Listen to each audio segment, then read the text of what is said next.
Personnalisez les notes de bas de page et les notes de fin. Vous pouvez modifier le format de la note de bas de page ou de fin à l'aide de la boîte de dialogue Notes de bas de page et de fin d'un document. Pour faire les modifications, vous pouvez vous placer seulement sur votre note de bas de page ou vous pouvez cliquer sur Afficher les notes pour pouvoir aller à la note suivante tout simplement. Donc, je vais me repositionner où j'étais à ma première note. Et ce que je vais faire, c'est que je vais développer le groupe Notes de bas de page et je vais avoir accès donc à la boîte de dialogue Notes de bas de page et de fin de document.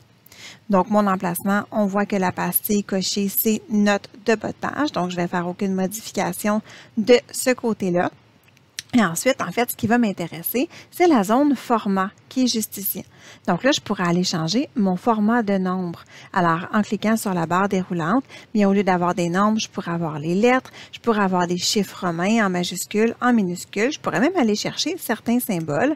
Je pourrais personnaliser aussi et aller chercher le symbole de mon choix dans les caractères spéciaux. Donc, je n'ai qu'à le sélectionner et cliquer, par exemple, sur le bouton OK pour que mon symbole soit inséré. Je peux faire une numérotation continue et je peux appliquer les modifications seulement à cette section ou à tout le document. Et quand je clique sur Insérer, bien, vous allez voir donc que ma note de bas de page, le symbole a été inséré tout simplement. Donc, c'est la première option pour personnaliser les notes de bas de page et de fin. Donc, faire la modification comme ça du format de la note de bas de page. Ce qui est possible de faire aussi, ce qui est très intéressant, si on n'utilise pas les styles, c'est de modifier la mise en forme des notes de bas de page et de fin quand on est en mode d'affichage plan ou brouillon. Pour aller changer le mode d'affichage, bien évidemment, on va aller cliquer sur l'onglet Affichage et dans le groupe Vue, bien on va cliquer soit sur Plan ou sur brouillon. Je vais vous montrer à quoi ça ressemble, par exemple, sur brouillon. Donc, on voit qu'il y a une petite différence donc dans l'affichage, évidemment, dans la vue. Le mode plan, ça ressemble à ça. Donc, peu importe que ce soit un ou l'autre, voici ce qu'on peut faire. Donc, une fois que je suis placée en mode plan ou en mode brouillon, bien, ce que je peux faire, c'est aller donc double-cliquer ou aller cliquer sur, dans les références, afficher les notes. Et là, je vais avoir ma première note qui va s'afficher dans le bas ici complètement. Puis vous voyez que la vue est complètement différente. Je ne sais pas si je peux vous faire un petit zoom de tout ça. Peut-être comme ça. Non, ça ne change pas grand-chose. Donc, en tout cas, j'espère que vous voyez bien. Alors, ce qu'on peut faire, premièrement, on voit que c'est une note de bas de page. Et là, je peux faire la modification. Je peux aller voir toutes les notes de bas de page ou je peux aller modifier, par exemple, mon séparateur de bas de page. Le séparateur de bas de page, qu'est-ce que c'est? Bien, le séparateur de bas de page, c'est le petit trait que vous voyez juste en haut. Donc, ce qui est ici, alors qui sépare dans le fond le texte de la note de bas de page. Donc, c'est comme ça qu'on appelle ça, donc le séparateur, tout simplement.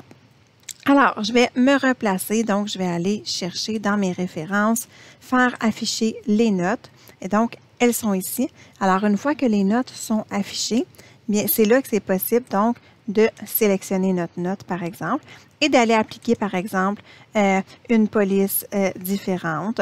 Et je pourrais aller changer aussi en même temps. Je peux faire ça à partir de l'onglet Accueil, évidemment. Je pourrais changer la couleur. Je pourrais changer la taille de police, caractère gras, italique, bon, peu importe, vous avez compris un petit peu le topo.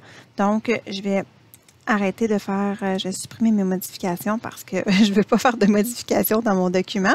Je vais vous montrer ce que ça peut ressembler avec le séparateur de notes de bas de page. Donc, je vais sélectionner mon séparateur. Donc, on voit que c'est la ligne qui est ici.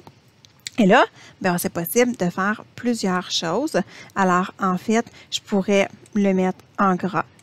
Je pourrais modifier la couleur aussi. Donc, si dans votre rapport, par exemple, vous devez utiliser certaines couleurs, mais vous pourriez retrouver cette couleur-là dans votre séparateur de bas de page. Donc, on va aller chercher la couleur de police et là, on va aller apporter la modification tout simplement comme ceci. Donc, soit en gras ou la taille normale et on peut aller modifier à ce moment-là la couleur tout simplement. Puis évidemment, c'est possible d'aller choisir la couleur de votre choix. Vous pouvez même augmenter la taille de police pour modifier donc évidemment la taille de votre séparateur de notes de bas de page. Donc tout ça est bien intéressant à utiliser évidemment quand vous n'utilisez pas les styles qui sont dans la galerie de styles. Alors voilà, c'est comme ça donc qu'on peut personnaliser les notes de bas de page et les notes de fin dans un document Word.